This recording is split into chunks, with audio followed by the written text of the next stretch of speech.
Hoy hablaremos de Vicente, pero no del famoso Chente, sino de Vicente Leñero Otero. Este gran señor fue un escritor, novelista, guionista, periodista, dramaturgo e ingeniero civil. Nace el 9 de junio de 1933 en Guadalajara, Jalisco. De niño, su familia le fomentó la lectura y la cultura en general. Junto con sus hermanos, hicieron un teatro de títeres donde montaban cuentos que ellos mismos escribían. Tiempo después, se muda a la Ciudad de México, donde estudia una ingeniería en la Universidad Nacional Autónoma de México.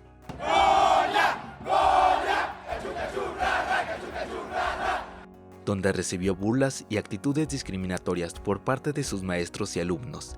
Incluso, llegó a hacer chistes de lo infeliz que era estudiando esa carrera. La cursó solamente para llenar las expectativas de su familia, y aún así logra titularse. Entonces yo, que seguí la carrera con muchos trabajos y con muchas dudas entre dedicarme a la literatura o dedicarme a la ingeniería, en 1958 me presenté en este salón. Estaban los terribles jurados, que fueron muy benévolos conmigo porque sabían que yo para la ingeniería pues no tenía mucho que hacer. A la par decide comenzar la carrera de periodismo en la escuela Carlos Septién García, pues quería conseguir más herramientas para poder escribir, ya que en esa época su gusto por la escritura ya era desbordado. Finalmente cambié la vocación de los números, que era mi vocación natural o la vocación de algún modo elegida por mis padres, por la vocación de las palabras, y entonces al liberarme de los números eso me dio una gran libertad y me puse a escribir como loco. Yo tuve que elegir entre la ingeniería y la literatura, no sabía que era más digno si dedicarme a hacer instalaciones sanitarias o escribir radionovelas, ¿no? Comienza escribiendo cuentos, asistía a una tertulia informal en el Café Palermo, en la calle de Humboldt, en donde conoce a Rulfo y a Arreola. Luego fui con Arreola y entre Salazar Mayén y Arreola me orientaron, ¿no? Me orientaron qué debería de leer, por qué no leía esto En 1961 decide meter una solicitud para una beca en el Centro Mexicano de Escritores, donde escribe un cuento sobre albañiles, inspirado por su servicio social como ingeniero. Pero el centro se equivoca y le solicitan una novela, así que con un poco de dificultad vuelve al cuento novela. Y de ahí nace Los Albañiles. Pues así nace un poco Los Albañiles. Las historias todavía se alcanza a ver, a mi modo de ver, todavía se alcanza a sentir las historias individuales un poco unidas por eslabones, por el eslabón de la muerte del velador. Su condición de marginado se profundiza porque son deshonrados, incluso por algunos compañeros de trabajo que no se consideran como tal, como el velador y el plomero Sergio García. La estigmatización de este colectivo se alimenta bajo el estereotipo de la ignorancia y la inmortalidad. Solo basta recordar, como se advierte en el primer capítulo, donde los etiquetan como pobres imbéciles que nunca tuvieron tierras. Son unos ignorantes. Dice patotas que somos explotados.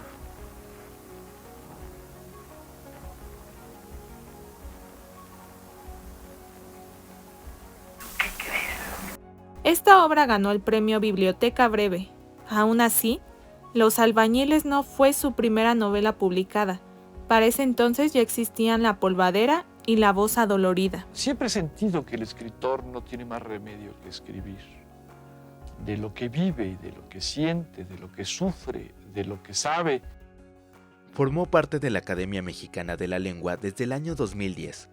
Recibió la beca del Instituto de Cultura Hispánica de Madrid en 1956 y a finales de la década siguiente, la del Centro Mexicano de Escritores, y en 1967, la de la Fundación Guggenheim. Gana el premio Javier Villaurrutia por su antología La inocencia de este mundo, y el Premio Nacional de Ciencias y Artes de México en el área de Lingüística y Literatura en 2001.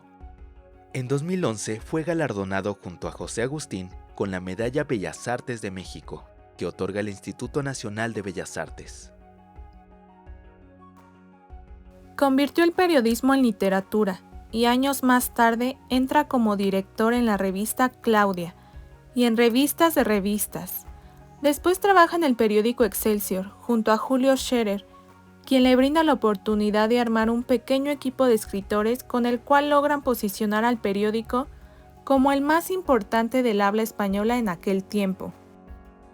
A pesar de que no era su sueño ejercer como periodista, Leñero se queda por años ahí, ya que se sentía comprometido con su amigo Julio. A su vez, empieza a escribir novelas como Los periodistas y guiones teatrales, adaptando Los albañiles en 1970, La carpa en 1971 y Los hijos de Sánchez de Oscar Lewis en 1972. El 80% de mi formación literaria deriva de las exigencias de escribir que le da uno al periodismo sin descanso, en una redacción ruidosa, donde hay que escribir bien y rápido y pronto, ¿no? Influyó en el inicio del género documental del teatro en México y dos de sus trabajos notables son Pueblo rechazado y El juicio.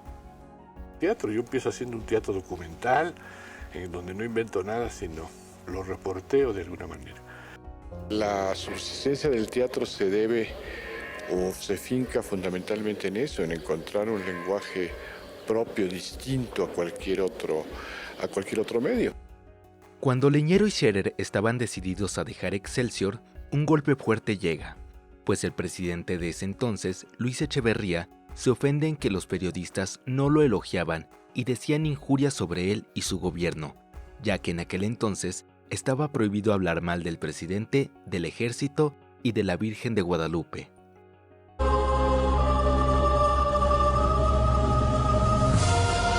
Y después vino el golpe a Excelsior y luego seguí una vida con Julio Scherer, junto con una vida profesional comprometida, pues muy de amistad profunda, intensa y muy provechosa. Para mí es una persona que me ha enriquecido muchísimo. Como Leñero siempre buscaba hablar y exponer la verdad, decide hacer periodismo independiente y crea la revista Proceso junto a Scherer en 1976. Vicente era subdirector, encargado del diseño y programación de la revista. Trabajar en Proceso fue una de sus grandes reflexiones acerca de la política, de la sociedad, de la ética, de la corrupción en el país y el cómo la podemos afrontar desde un punto de vista crítico. Yo pienso que el reportero es la figura básica y el reportero tiene que prepararse, tiene que entender que hay que ir a los hechos con toda la limpieza de alma que se debe para ser un buen periodista. Un buen periodista tiene que ser forzosamente un periodista honrado.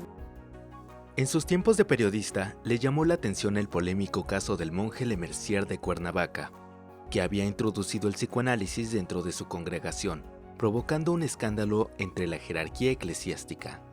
Su interés también estaba relacionado con la profesión de psicoanalista de su esposa, lo cual los llevó a compartir el caso tanto en su parte investigativa como en la experiencia de la censura que la obra sufrió cuando fue estrenada en 1968, bajo la dirección de Ignacio Retes. Pueblo rechazado se convirtió en noticia, pues su posición crítica ponía en evidencia una iglesia retrógrada e intransigente frente a un personaje, Lemercier, igualmente intransigente y autoritario, pero víctima del poder para probar si su fe era verdadera o un reflejo de una neurosis colectiva. Yo lo que insisto es que el escritor generalmente no escribe con la ideología por delante, ¿no? La ideología está dentro de lo que uno escribe. La forma de ser, la forma de pensar, la preocupación por la justicia está dentro, no es un elemento que va dentro, no es un elemento que se adelanta a la temática o a la acción.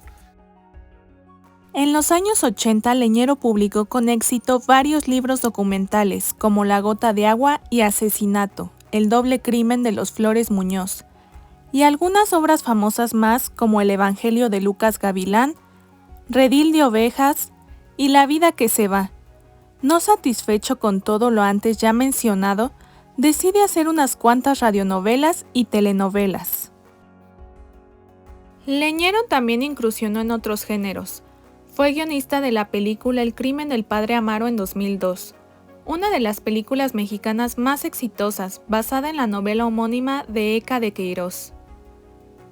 Participó en el guión de la película El Garabato en 2008, basada en una obra suya de nombre homónimo. Dirigió en taller literario solo los jueves en la Sociedad General de Escritores de México. Leñero, entre sus grandes virtudes, destaca también el de un gran dramaturgo, puesto que sus obras, como él hacía siempre mención, tenían una sólida base como la de una silla. Decía que un guión o una obra de teatro es como construir una silla. El chiste es que cuando tú lo termines, lo levantes y lo dejes caer y caiga, y te puedas sentar. Y él hacía eso, él hacía sillas, y por eso podía jugar con la estructura de una manera aparentemente tan fácil. Dos retos dramatúrgicos que fueron fundamentales en la carrera de Leñero son Nadie sabe nada y La noche de Hernán Cortés. En Nadie sabe nada, su principal desafío fue el manejo de los espacios múltiples y simultáneos, donde el hilo conductor eran unos documentos extraídos por la garganta de un periodista desde el mismísimo escritorio del presidente. En la puesta en escena convivían simultáneamente 11 espacios. La noche de Hernán Cortés es la obra donde culminan cantidad de inquietudes y búsquedas dramatúrgicas de Leñero. Él señalaba que fue la búsqueda más ambiciosa y absoluta que había hecho en el teatro. Con esta obra, Vicente Leñero inició un recorrido hacia el interior de su alma para mostrarnos aquellas obsesiones que le aquejaban. El teatro me defiende de la literatura. Cuando no puedo más con una novela, o cuando me agota mucho escribir una novela, o cuando de plano me freno con una novela, recurro al teatro. Mi imaginación no da para abordar historias que yo suponga en otras realidades, en otros países y en otras circunstancias. Mi experiencia como escritor me ha llevado nada más a trasladar ambientes que de alguna forma conozco a la literatura. Después Leñero quiso profundizar su búsqueda en obras más íntimas. Sus preguntas como dramaturgo iban emparejadas a sus vivencias del presente.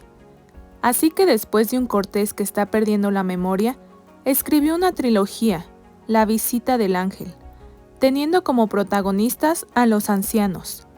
Hace ya tanto tiempo y qué pronto se hace tarde. Se casa con la psicóloga Estela Franco, quien siempre se mantuvo a su lado, apoyándolo y manteniendo una ferviente admiración hacia su marido. Fue el amor de su vida, y duraron 55 años juntos, teniendo 3 hijas, Estela, Eugenia e Isabel.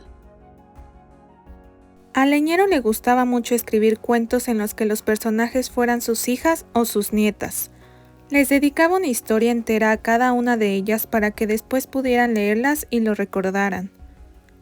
Quería mucho a su familia, así que decidió tener su estudio en su propia casa, para poder estar cerca, pero aislado a la vez, junto con su máquina de escribir. Fallece el 3 de diciembre del 2014 a sus 81 años de edad, a causa del cáncer pulmonar que padecía.